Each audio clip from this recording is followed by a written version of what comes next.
الحمد لله رب العالمين وبه نستعين وصلى الله وسلم على سيد الأنبياء والمرسلين وعلى آله وأصحابه أجمعين ومن تبعهم بإحسان إلى يوم الدين أما بعد. ہماری جو یہ کلاس چل رہی ہے فقہ اسماء اللہ الحسنی، اللہ سبحانہ و تعالیٰ کی اسماء حسنی، اس کی فقہ اور اس سے متعلق جو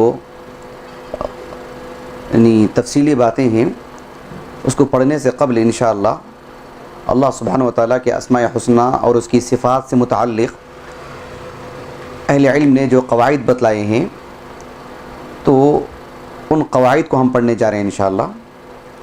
اور وہ قواعد بھی غیر معمولی اہمیت کے حامل ہیں.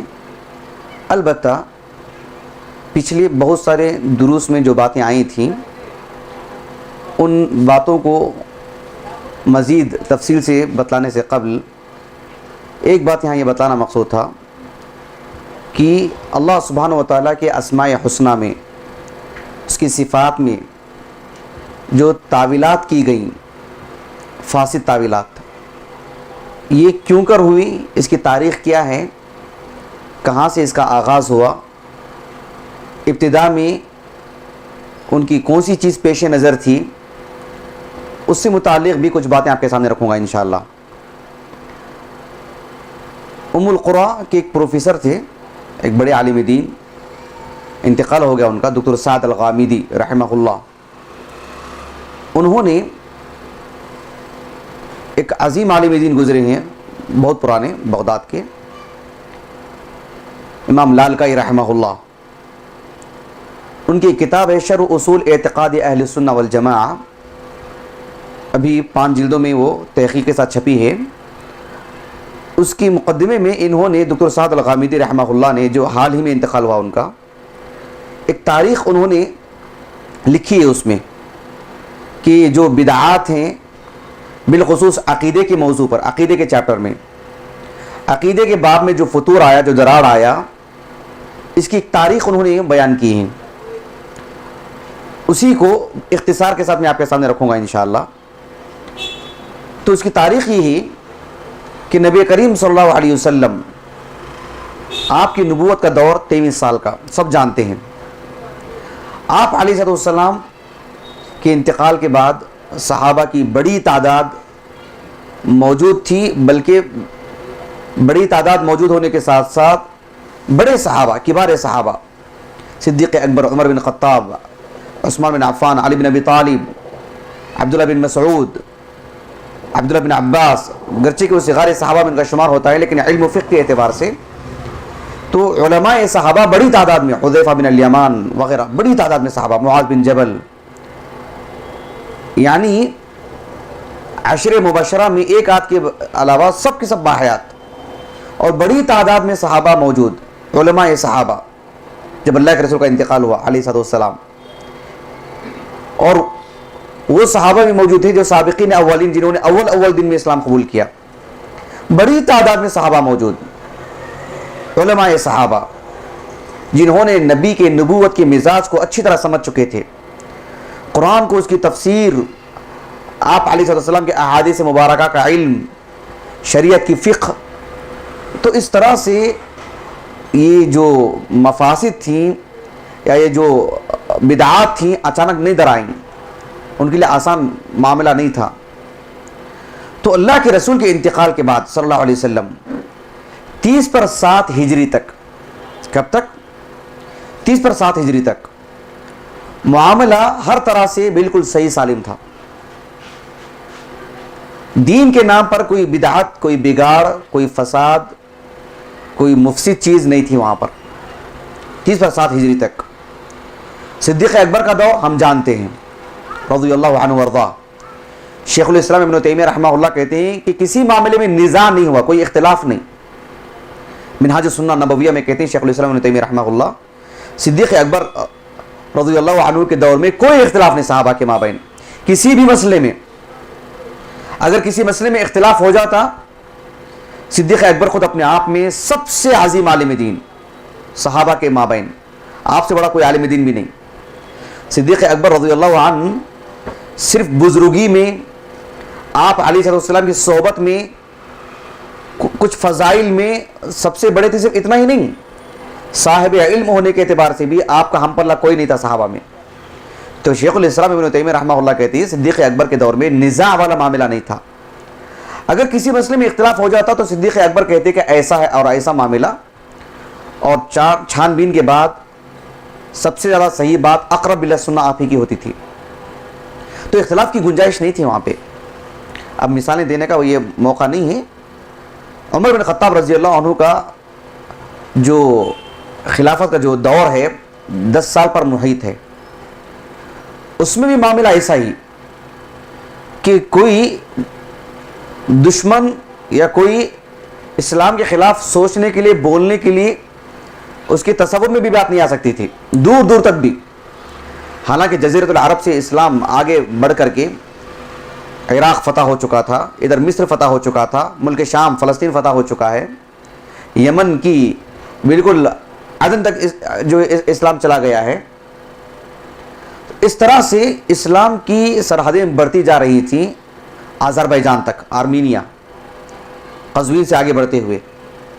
تو اس قدر اسلامی حکومت دور دور تک اس کی سرحدیں ہونے کے باوجود کبھی ایسا معاملہ نہیں آیا کہ جو ہے کہیں سیاسی طور پر خلفشار ہے، اختلاف ہو گیا ہے، کہیں علمی معاملے میں خواہ مخواہ کی بحثیں ہوتی جا رہی ہیں، ایسا کبھی معاملہ نہیں ہوا. امام طبری رحمہ اللہ، محمد ابن جریر ابو جعفر الطبری رحمہ اللہ 310 ہجری سنہ وفات ہے ان کا، بڑے عظیم مؤرخ، بہت عظیم عالم دین. ان کی جو تفسیر کی جو کتاب ہے تفسیر طبری، تفسیر کو انہوں نے اپنی سند سے جو انہوں نے نقل کی، سند سے. مثال کے طور پر اس آیت کی تفسیر میں فلاں صحابی نے یہ بات کہی تو سند سے لے کے جاتے ہیں اپنی. تو وہ بہت عظیم عالم دین ہیں امام طبری رحمہ اللہ. ان کی ایک کتاب ہے تاریخ پر، تاریخ الامم والملوک، اس میں عمر بن خطاب رضی اللہ عنہ کے عہد کا ایک قصہ انہوں نے لکھا. کیا ہے قصہ؟ وہ ایک شخص تھا سبیغ نام کا. اس شخص نے عراق سے آیا تھا. وہ کہاں سے؟ عراق سے. آنے کے بعد تقدیر کے معاملے میں لے کر کے ایک الجھن پیدا کی. اس نے تقدیر کے معاملے میں ایک الجھن پیدا کر کے رکھا. قرآن کی ایک آیت کو لیتا جس میں کسی معاملے میں ایک بات ہوتی، اور قرآن کے ایک اور آیت کو لیتا، اس میں مان لیجئے کہ نہیں کرنے کی بات ہوتی، یا ایک طرف ایک بات قرآن کے ایک طرف ایک بات، جبکہ نعوذ باللہ قرآن میں کوئی تضاد نہیں، کوئی ٹکراؤ نہیں. پوری شریعت میں افلا یتدبرون القرآن ولو کان من عند غیر اللہ لوجدوا فیہ اختلافا کثیرا. قرآن یعنی قرآن کی تفسیر احادیث کی شکل میں جو ہے، صحیح احادیث کی شکل میں، پوری شریعت اگر کسی اور کی جانب سے ہوتی اللہ کے علاوہ تو ایک جگہ پر ہونے کی بات ہوتی، ایک جگہ پر نہیں ہونے کی بات ہوتی.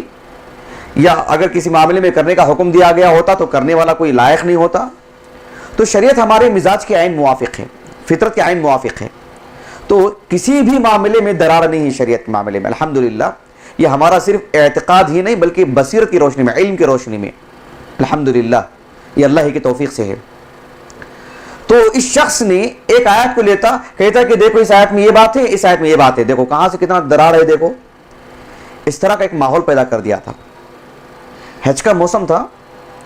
عمر بن خطاب رضی اللہ عنہ کا جب سامنا ہوا، جیسے آپ کو اطلاع ملی تو آپ نے اس کو بلوایا. بلانے کے بعد چھڑی سے لے کر اتنا مارے اس کے سر کو خون نکلنے لگا. اس نے کہا کہ امیر المومنین مارنا بند کیجئے، جو میرے دماغ میں جو فساد تھا نا پورا نکل چکا ہے، ختم ہو چکا ہے، مت ماریے مجھے. تو عمر بن خطاب رضی اللہ عنہ نے اس کو باقاعدہ جزیرۃ العرب سے باہر نکال دی، کبھی دکھنا نہیں یہاں پہ. اس لیے کہ ان جیسے لوگوں کی وجہ سے مزید جو ہے لوگوں جو صحیح عقیدے پر ہیں یا نئے مسلمان ہیں ابھی جن کے پاس ایمان راسخ نہیں ہوا ہے، مزید جو ہے اشکالات پیدا کرنے کا ایک سبب بن جا سکتا ہے اس طرح کے لوگوں کا وجود. تو کہنے کا مطلب کیا ہے اس واقعے کو ذکر کر کے کہ اس دور میں ایسا کوئی فساد ہونے کے چانسز نہیں تھے، اس لیے کہ ہوتے بھی تھے تو اس طرح کی جو ہی چیزوں کی وجہ سے فوراً خدغن لگ جاتی، فوراً روک لگا دیتے. خود اللہ کے رسول کے دور میں سنن ابن ماجہ کی روایت ہے بسند صحیح، شیخ البانی نے صحیح کہا ہے رحمہ اللہ. سنن ابن ماجہ کی جو سب سے پہلی کتاب ہے کتاب السنہ، تو اس میں باب القدر کے نام سے ایک باب قائم کیا امام ابن ماجہ رحمہ اللہ القزوینی. عبداللہ بن عمرو بن عاص رضی اللہ عنہما کہتے ہیں کہ یہ صحابہ ایک مرتبہ بیٹھے ہوئے تھے اور تقدیر کے مسئلے کو لے کر کے ایک الجھن سے پیدا کر لیے تھے. آپ علیہ السلام آئے, اتنا ناراض ہوئے کہ آپ کا چہرہ سرخ ہو گیا, چہرہ سرخ ہو گیا آپ کا. اور آپ علیہ السلام کی ناراضگی کسی عام مولوی صاحب کی ناراضگی نہیں, کسی عام انسان کی ناراضگی نہیں, اس کا احساس ہونا چاہیے. اللہ کے رسول کی ناراضگی علیہ السلام رحمۃ اللہ عالمین, آپ ناراض ہوئے. آپ علیہ السلام غصہ بہت کم ہوتے تھے, لیکن ضرورت پر اور وقت پر اور جتنا ہے اتنا برابر ہوتے.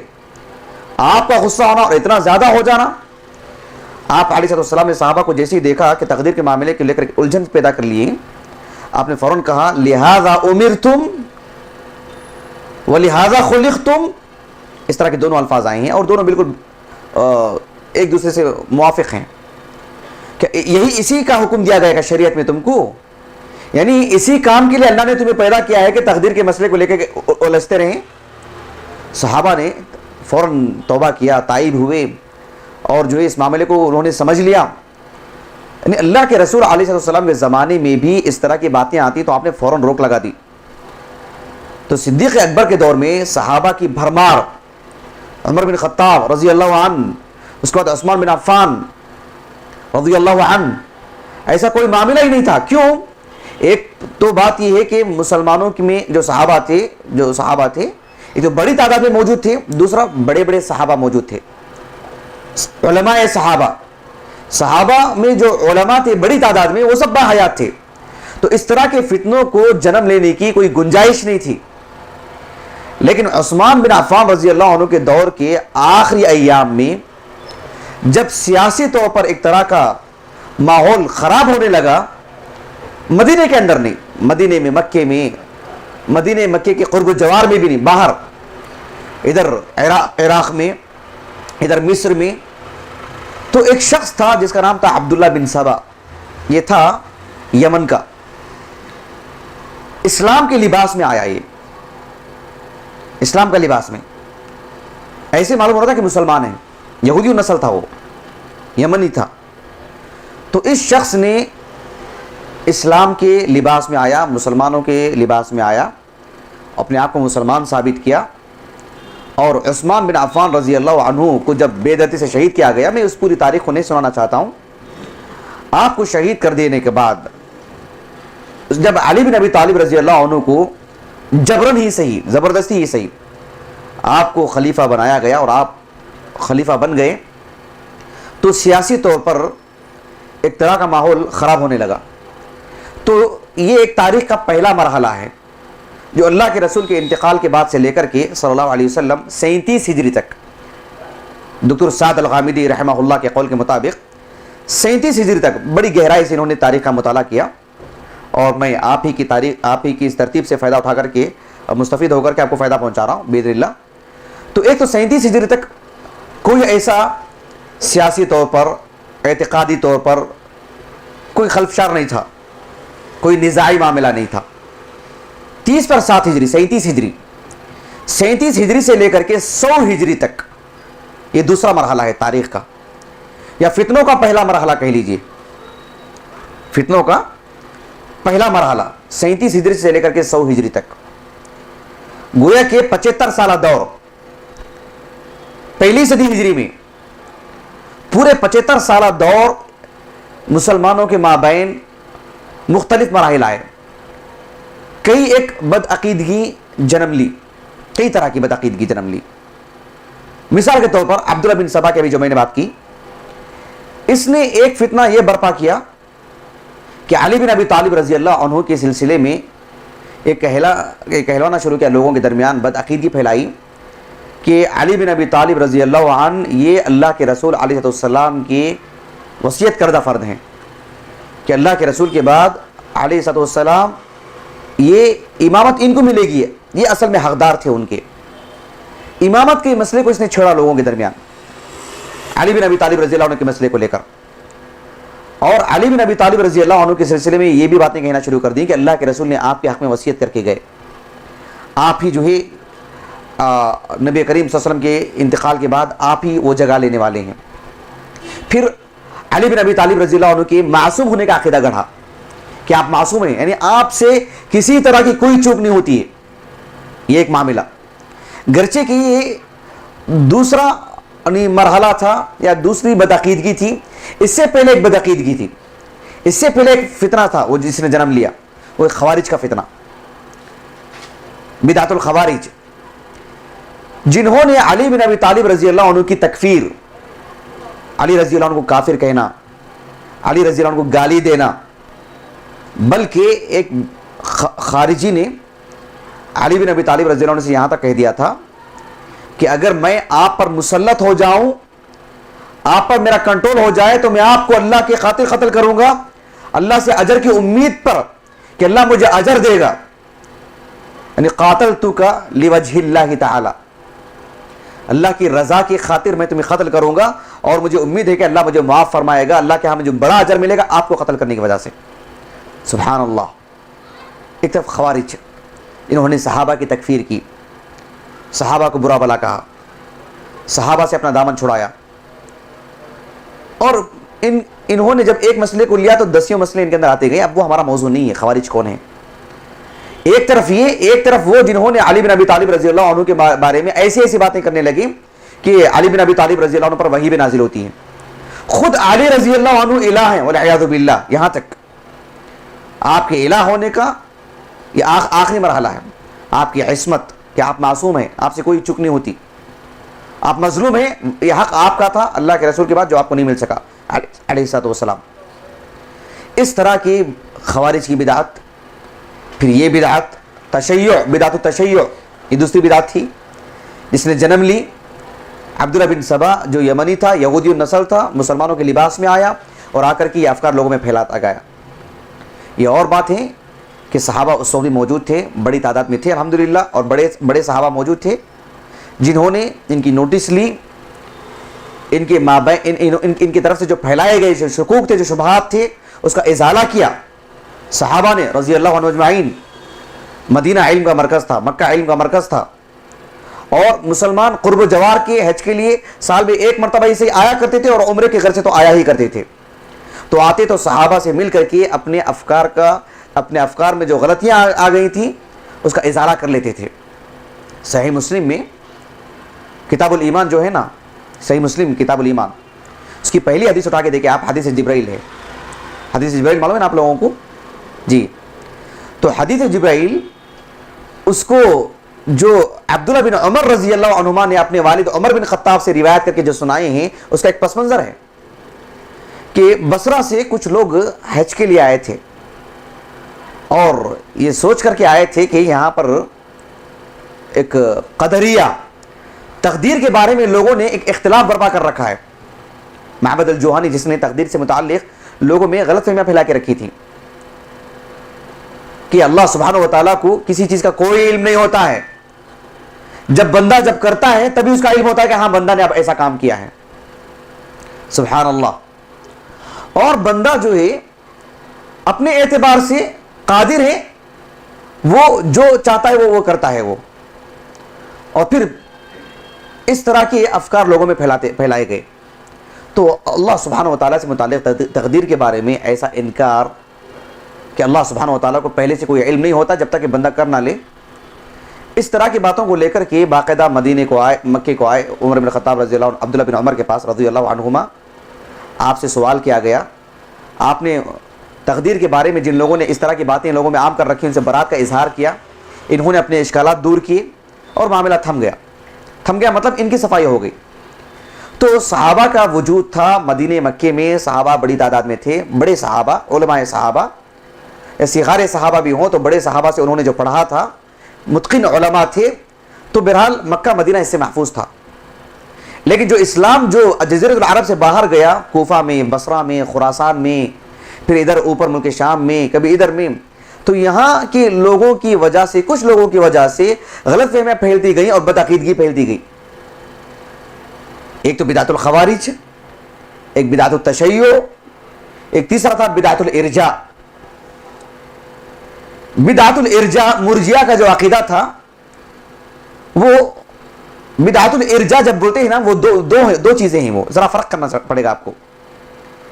ایک بدعت الارجاء وہ ہے جسے علی بن ابی طالب رضی اللہ عنہ کے ایک پوتے، علی بن ابی طالب رضی اللہ عنہ، ان کے ایک فرزند تھے جن کا نام تھا محمد. کیا نام تھا؟ محمد ابن الحنفیہ. صدیقی دور میں، ابو بکر صدیق رضی اللہ عنہ کے دور میں، آج کا جو ریاض کا جو علاقہ ہے نا، وہاں پر ایک خالد بن ولید رضی اللہ عنہ کی سرکردگی میں ایک معرکہ ہوا تھا، ایک جنگ ہوئی تھی. اس میں جو کفار پکڑ کے لائے گئے تھے ان کی خواتین وغیرہ، اس میں سے ایک خاتون جو تھی غیر مسلم، بعد میں مسلمان بنی ہو، علی بن ابی طالب رضی اللہ عنہ کے حصے میں آئی مال غنیمت کے طور پر. علی بن ابی طالب رضی اللہ عنہ نے اسے وطی کی اور اس کے نتیجے میں جس لڑکے کی ولادت ہوئی اس کا نام رکھا گیا تھا محمد. ہمارے علماء میں سے بڑے علماء میں شمار ہوتا ہے ان کا محمد. حتیٰ کہ سنن ابی داؤد کی ایک روایت ہے کتاب الادب کی، علی بن ابی طالب رضی اللہ عنہ نے اللہ کے رسول سے کہا تھا کہ اے اللہ کے رسول علیہ الصلوۃ والسلام، آپ کے انتقال کے بعد اگر مجھے لڑکا ہو تو کیا میں اس کا نام محمد رکھوں، اس کی کنیت ابو القاسم رکھوں؟ تو اللہ کے رسول نے کہا کہ ہاں علیہ الصلوۃ والسلام. تو ان کی ولادت پر ان کا نام محمد رکھا گیا اسی مناسبت سے. بڑے عظیم عالم دین علی بن ابی طالب رضی اللہ عنہ کے فرزند، لیکن شیعہ کبھی ان کو سراہتے نہیں ہیں، ان کا نام نہیں لیتے ہیں، اس لیے کہ ان کی بہت ساری باتیں ایسی ہیں جو شیعہ سے متعلق بہت ہی ان پر روک لگاتی ہیں، ان کو غلط ثابت کرتی ہیں. تو بہرحال وہ ہمارا موضوع نہیں ہے. تو یہ جو محمد تھے ان کے ایک فرزند تھے، ان کا نام تھا حسن. علی بن ابی طالب رضی اللہ عنہ کو فاطمہ سے جو اولاد ہوئی تھی رضی اللہ عنہ، ان میں بڑے بیٹے کا نام حسن. یہ جو محمد تھے ان کے ایک فرزند تھے، ان کا نام بھی تھا حسن، یعنی علی بن ابی طالب کے پوتے رضی اللہ عنہم اجمعین. وہ جو حسن تھے ایک معاملہ ہو گیا تھا، ان کا انتقال ہوا تھا تقریباً 100 ہجری کو حسن کا. انہوں نے الارجاء کہتے ہیں کسی معاملے کو مؤخر کرنا، کسی معاملے کو ٹالنا، اب نہیں بھی بعد میں. تو جب ابو بکر عمر کا جب مسئلہ آتا رضی اللہ عنہ اجمعین تو ان کی بڑی توقیر کرتے، بڑی عزت کرتے، بڑا احترام کرتے. لیکن جو دیگر جو صحابہ ہیں بعد کے، ان سے متعلق جنہوں نے علی بن ابی طالب رضی اللہ عنہ کے مد مقابل تھے، ان سب صحابہ کے بارے میں ان کا موقف الگ تھا. حسن ابن محمد کا، وہ تابعی ہیں وہ رحمہ اللہ، وہ کیا کہتے تھے؟ ارجاء کا مطلب یہ ہے کہ بھائی یہ صحابہ جنتی ہیں کہ نہیں ہیں، ان کے لیے معافی ہے کہ نہیں ہے، ان کے معاملے کو مؤخر کیا جائے گا، تاخیر، بعد میں. کیا ہوگا معاملہ معلوم نہیں، بعد میں. بات واضح ہو گئی؟ جبکہ صحابہ کے بارے میں اہل السنہ والجماعہ کا متفقہ جو موقف ہے وہ کیا ہے؟ وَكُلًّا وَعَدَ اللَّهُ الْحُسْنَى، سب کے لیے اللہ نے جنت کا وعدہ کر چکا ہے. تو صحابہ کے معاملے کو لے کر کے انہوں نے ایک مؤخر والا معاملہ کر دیا تھا کہ بعد ان کا معاملہ تھوڑے تاخیر میں ہوگا. کیا ہوگا معلوم نہیں، بعد میں رکھو ان کا معاملے کو. تو ان کی اس فکر کی وجہ سے یہ ایک فکر تھی الارجاء، یہ ایک بدعت جو ہے پھیلائی گئی امت کے اندر. ایک بدعت الخوارج، ایک بدعت التشیع، ایک بدعت الارجاء، یہ تین. ایک چوتھا معاملہ تھا وہ بھی ایک بدعت الارجاء، وہ بھی مرجیہ والا. لیکن وہ مرجیہ الگ ہیں جو عقیدے کے چیپٹر میں لا کر کے محدثین جن پر رد کرتے ہیں، اہل السنہ کے علماء جن پہ رد کرتے ہیں، قدریہ پہ رد کرتے ہیں، مرجیہ پہ رد کرتے ہیں، تو وہ بھی ایک مرجیہ ہے، وہ الگ ہیں، وہ ایک الگ معاملہ ان کا. اور وہ بھی 30 اور 7 ہجری سے لے کر کے 100 ہجری کے درمیان کا ہی معاملہ ہے. وہ بھی 90 کے دہائی میں، 90 ہجری کے دہائی کے آس پاس میں وہ بھی فتنہ جنم لیا تھا. تو یہ ایک معاملہ تھا جو پہلا مرحلہ تھا. فتنے خوب سے خوب جنم لیتے گئے مختلف شکلوں میں، اور سب ادھر ہی سے، عراق سے، عراق کی سرزمین سے. اور عراق میں بھی صحابہ موجود تھے، تابعین بھی موجود تھے، اور اچھے خاصے بڑے علماء موجود تھے، جس کی وجہ سے الحمدللہ فتنے تو جنم لیتے رہے، لیکن برابر یہ روک لگانے والے بھی موجود تھے. امت کے مابین اصلاح کرنے والے لوگ بھی موجود تھے، اور صحیح دین کو اس کی اصل شکل میں لوگوں کے درمیان بیان کرنے والوں کی بھی بڑی تعداد موجود تھی. اور حکومت تھی مسلمانوں کی، صحابہ کے ذہن رکھنے والوں کی، صحابہ کے کا فہم رکھنے والوں کی، جس کی وجہ سے اللہ کے فضل و کرم سے یہ فتنے برابر اپنا وجود یعنی ان کا کسی نہ کسی شکل میں تھا، لیکن روک لگانے والی بھی الحمدللہ بڑی تعداد میں موجود تھے۔ تو ایک اعتبار سے یہ 37 ہجری سے 30/7 ہجری سے لے کر کے 100 ہجری تک ایک مرحلہ تھا ان کا۔ یہاں تک بات واضح ہوگی آپ کو؟ جی، اس تاریخ کو جاننے کی بڑی اہمیت ہے، بہت ضرورت ہے اس کی۔ یہ تو ایک معاملہ رہا۔ ایک دوسرا معاملہ ہے، یعنی دوسرا جو دور تھا جو 100 ہجری سے لے کر آگے بڑھتا ہے کم و بیش 150 ہجری تک۔ میں یہ بھی آپ کو بتلا دوں کہ جو میں بدعت الارجاء والی جو بات کیا تھا نا، ایک تو وہ جو مؤخر کرنے والا معاملہ، اس فکرہ کو عام کرنے والے کون تھے؟ حسن ابن محمد ابن علی رضی اللہ عنہ اجمعین۔ لیکن یہ جو بدعت الارجاء کا وہ معاملہ جو جسے ہم کہتے ہیں کہ فرقہ مرجیہ، اس فکرے کا جو اصل بانی جو تھا اس شخص کا نام تھا غیلان۔ کیا نام تھا؟ غیلان اس کا نام تھا، اس آدمی کا۔ یہ جو شخص ہے، اس شخص کو 105 ہجری میں قتل کر دیا گیا، 105 ہجری میں قتل کر دیا گیا۔ بعد میں اسی فکر کو لے کر کے، اسی مسئلے کو لے کر کے مزید تیزی کے ساتھ آگے بڑھانے کی جو ذمہ داری جس شخص نے لی، اس شخص کا نام تھا جہم ابن صفوان۔ کیا نام تھا؟ جہم ابن صفوان۔ اور اس شخص کو بھی 128 ہجری میں قتل کر دیا گیا، 128 ہجری میں قتل کر دیا گیا۔ اور بنو امیہ کا دور تھا وہ، جس میں ان دونوں کو قتل کیا گیا۔ بنو امیہ کا آخری دور تھا 128 ہجری، اور اس کو 105 ہجری میں غیلان کو۔ بہرحال ان لوگوں نے عقیدے کے باب میں، ایمان کے باب میں، اللہ سبحانہ و تعالیٰ کی جو تقدیر کا جو مسئلہ ہے، جس میں یعنی بندے کا کوئی عمل دخل نہیں، اس میں اللہ سبحانہ و تعالیٰ کی تقدیر سے متعلق الجھنیں جو پیدا کی، بندے کو ایک معاملے میں اختیار دیا گیا تقدیر کے بارے میں، تقدیر کا جو معاملہ ہے، اور کچھ معاملات ہیں بندہ جہاں مجبور ہے، اور جہاں مجبور ہے اللہ کے ہاں اس کے لیے کوئی پوچھ گچھ ہی نہیں ہے۔ جہاں اختیار دیا گیا ہے اس سے متعلق سوال ہے، لیکن اس معاملے کو لے کر کے ایک طرح کا انتشار برپا کیا گیا۔ اور ہم جانتے ہیں کہ مکہ مدینے سے اسلام جب آگے بڑھا، جزیرۃ العرب سے آگے بڑھا، عجمی لوگ تھے، مادری زبان عربی نہیں تھی، عجمی لوگ تھے، اور نئے نئے لوگ اسلام قبول کرتے گئے۔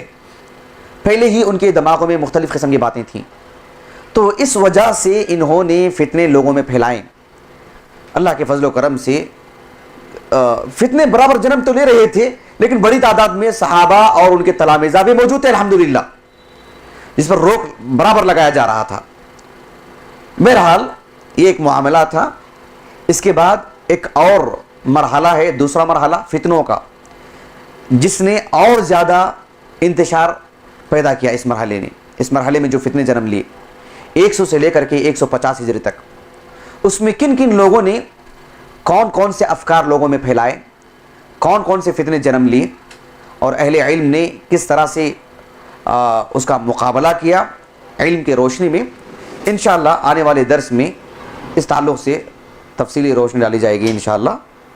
اللہ تعالیٰ سے دعا ہے کہ اللہ تعالیٰ ہمیں اس معاملے کو سمجھنے اور اس تاریخ کو اچھے انداز میں جاننے، اور اللہ سبحانہ و تعالیٰ کی توحید، اس کے اسماء و صفات اور اس کے افعال کو آپ علیہ السلام نے صحابہ کو جس ڈھنگ سے سمجھایا، اور صحابہ نے جس دیانتداری کے ساتھ لوگوں میں عام کیا، اس کو اسی نہج پر سمجھنے کے اللہ ہمیں توفیق عطا فرمائے۔ اس تاریخ کو جاننے کا کیا فائدہ ہے، اور دوسرا مرحلے میں کیا کچھ مسائل ہوئے، انشاءاللہ آنے والے درس میں آپ کے سامنے باتیں رکھی جائیں گی۔ السلام علیکم ورحمۃ اللہ وبرکاتہ۔ سبحانک اللہم و بحمدک، اشہد ان لا الہ الا انت، استغفرک و اتوب الیک۔ حسن بن محمد، ان کا جو ارجاء کے بارے میں بولا، حسن ابن محمد ابن الحنفیہ، جی ان کے بارے میں انہوں نے جو ارجاء کا وہاں پر معنی آتا ہے، جو حسن ابن محمد ابن الحنفیہ نے رحمہ اللہ ان سے جو اس معاملے میں چوک ہوئی ہے، وہ یہ تھی کہ صحابہ کے کچھ معاملے کو لے کر انہوں نے ان کے جنت اور جہنم کے معاملے کو لے کر اس طرح سے ایک پیچیدہ بنا دیا تھا کہ ایک صاف اور ٹھوس معاملہ لوگوں کے سامنے، ٹھوس بات لوگوں کے سامنے نہیں رکھی انہوں نے.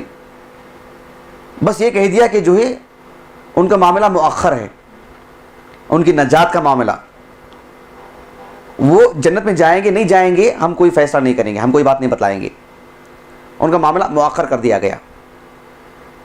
حالانکہ بات ایسی نہیں ہے، بہت خطورت ہے اس میں. صحابہ کا معاملہ بالکل واضح ہے رضی اللہ عنہم اجمعین. اللہ نے ان سب کے لیے جنت کا وعدہ کر چکا ہے، ان کے لیے جہنم کی آگ جو نہیں چھوئے گی. جس نے مجھے دیکھا من رآنی لا یمسہ النار. شیخ البانی رحمہ اللہ نے المعجم الکبیر، امام طبرانی رحمہ اللہ کی المعجم سے اس روایت کو نقل کی ہے، غالباً المعجم الاوسط سے، اور اس روایت کو صحیح قرار دیا شیخ البانی رحمہ اللہ نے. تو بہرحال یہ معاملہ اپنے آپ میں بہت ہی گمبھیر تھا، یہ کہنا بھی کہ صحابہ کا معاملہ مؤخر ہے، والعیاذ باللہ. تو یہ جی بعد میں آنے والی جو ان کے عقیدے کے طرح نہیں ہے نا، دوسرے ہی ہے. فرق ہے دونوں میں، کافی فرق ہے. جی اور جو شیعہ لوگ جو جن کی بات نہیں لیتے وہ محمد ہیں. جی شیعہ لوگ جن کی بات نہیں لیتے وہ محمد بن الحنفیہ سے شیعہ کو اس لیے چڑ ہے، جیسے مثال کے طور پر محمد بن الحنفیہ سے پوچھا گیا کہ کیا علی رضی اللہ عنہ کو اللہ کے رسول نے کچھ وصیت کی ہے، یا اللہ کے رسول نے کیا چھوڑ کے گئے؟ تو انہوں نے صاف طور پر کہا کہ یہ جو قرآن ہے نا یہی ہے جو اللہ کے رسول چھوڑ کر کے گئے. مطلب یہ کہ انہوں نے ایسا نہیں کہا کہ ہاں بہت کچھ باتیں ایسی ہیں جو صرف ہمارے والد کو معلوم ہیں، ایسا انہوں نے نہیں کہا. ان سے کسی نے شیعہ میں سے کچھ لوگ آیا اور آ کر کے کہا کہ آپ امام مہدی ہیں، آپ کہا کہ ہاں الحمدللہ میں امام مہدی ہوں، یعنی لوگوں کی صحیح رہنمائی کرتا ہوں. اور شیخین کی عزت کرتے تھے کہ میں آپ کی رہنمائی کرتا ہوں. میں ابو بکر عمر کی عزت کرتے تھے وہ رضی اللہ عنہما. تو اس طرح سے انہوں نے جو الحمدللہ شیعہ کو کسی طور پر بھی پنپنے نہیں دیا انہوں نے. تو اسی لیے آپ دیکھیں گے کہ علی بن ابی طالب رضی اللہ عنہ کی جب خانوادے کی بات آتی ہے، حسن حسین یا جو ہے ان کی آل اولاد کا جس طریقے سے ذکر کیا جاتا ہے، کبھی آپ نے یہ نہیں سنا کہ محمد بن حنفیہ کا نام کبھی نہیں سنا ہوگا، آپ نے کبھی نہیں سنا ہوگا. یا حسن حسین میں بھی صرف حسین کا جتنا چرچا ہوتا ہے حسن کا کبھی اتنا نہیں سنا ہوگا آپ نے، کیونکہ انہوں نے تنازلی اختیار کیا اور مصالحات کی. انہوں نے معاویہ بن ابی سفیان رضی اللہ عنہ کے ہاتھ پر بیعت کی انہوں نے، اور جو ہے ان کو پورے مسلمانوں کا امام مانا، تسلیم کیا. تو حسن رضی اللہ عنہ کا یہ عظیم عمل جو اللہ کے رسول کی پیشن گوئی تھی علیہ السلام، شیعہ کو کبھی ہضم نہیں ہوتی. تو ان کا اتنا نام نہیں لیا جاتا جتنا کہ حسین کا لیا جاتا ہے رضی اللہ عنہ. اللہ ان سب سے راضی ہے. جی قدریہ کا فکر کس نے شروع کیا؟ قدر کے بارے میں یہ تھا معبد ابن عبداللہ الجوہنی.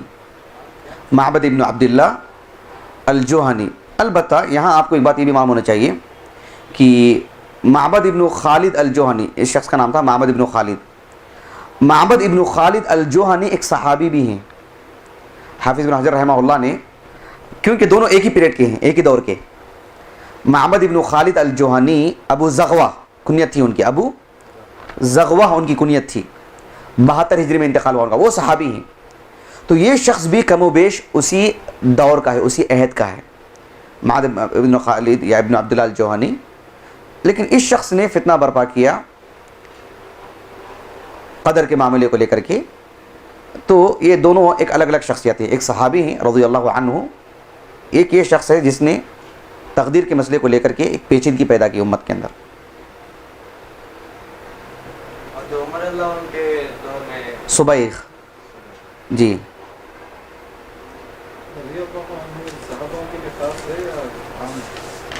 رضی اللہ عنہ صحابہ کے لیے خاص ہے کیا؟ دراصل معاملہ یہ ہے، بات یہ ہے کہ آپ علیہ السلام کے جو صحابہ کا جب بھی ذکر قرآن نے کیا ہے تو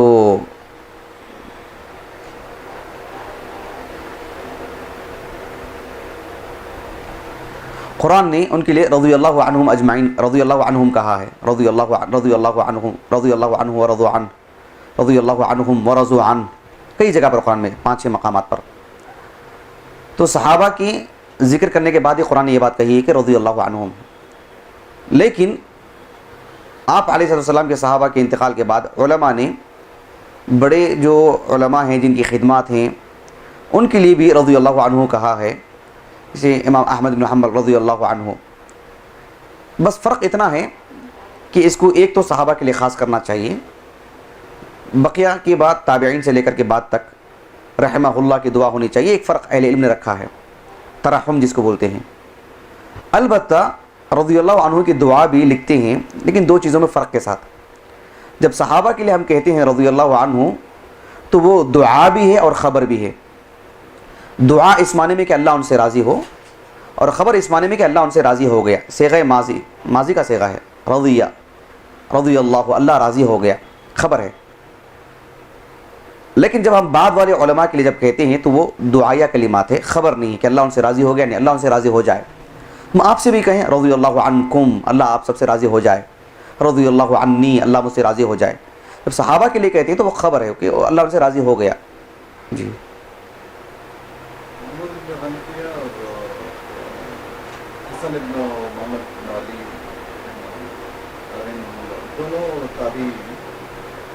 محمد ابن الحنفیہ وہ تو تابعی ہی ہیں، صحابی نہیں ہیں. وہ آپ علیہ السلام کے انتقال کے بعد ہی ان کی ولادت ہوئی.